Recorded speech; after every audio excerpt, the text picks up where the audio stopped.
Здравствуйте, дорогие подписчики! С вами снова Елена Васильева из исторического парка «Россия. Моя история». Снова рада вас приветствовать на выставке «Многонациональная Россия», которая организована сетью исторических парков «Россия. Моя история» совместно с Русским географическим обществом. Наша выставка представляет все регионы России. Более 400 тысяч фотографий с 2015 года были рассмотрены членами жюри этого конкурса «Самая красивая страна». И действительно, фотографии, которые вы увидите на этой выставке, доказывают, что наша страна прекрасна. Такие номинации, как «Россия с высоты птичьего полета», раскрывают перед нами самые прекрасные ландшафты нашей страны. Полуостров Крым, Алтай, Камчатка, Сибирь.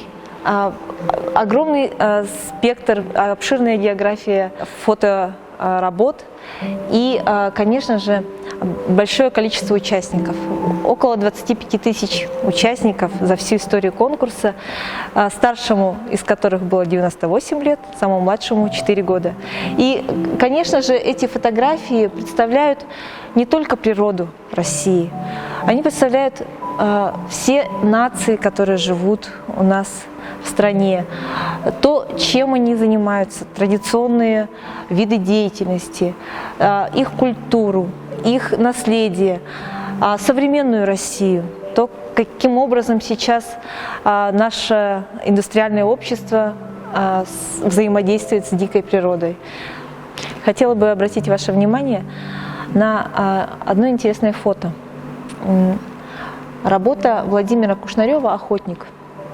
Мы видим здесь одинокую фигуру охотника, который живет в Ямало-Ненецком автономном округе, в поселке Васяхово. И этот снимок, он одновременно и сложен, и прост по своей композиции, и очень лаконичен.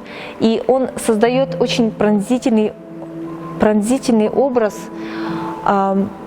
жизни традиционного уклада народов, которые проживают у нас в России. Это коренные малочисленные народы Севера.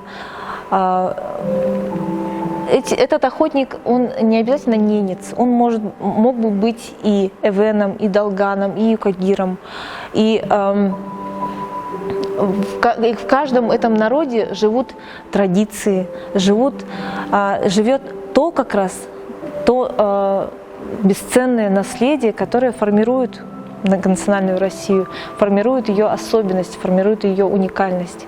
И тем самым фотограф в этом образе раскрывает перед нами то, каким образом, живя в современном мире, этот охотник каждый день надевает традиционную одежду, охотясь тем же способом, которым охотились его предки 100 лет, 200 лет тому назад, он сохраняет уклад своих предков.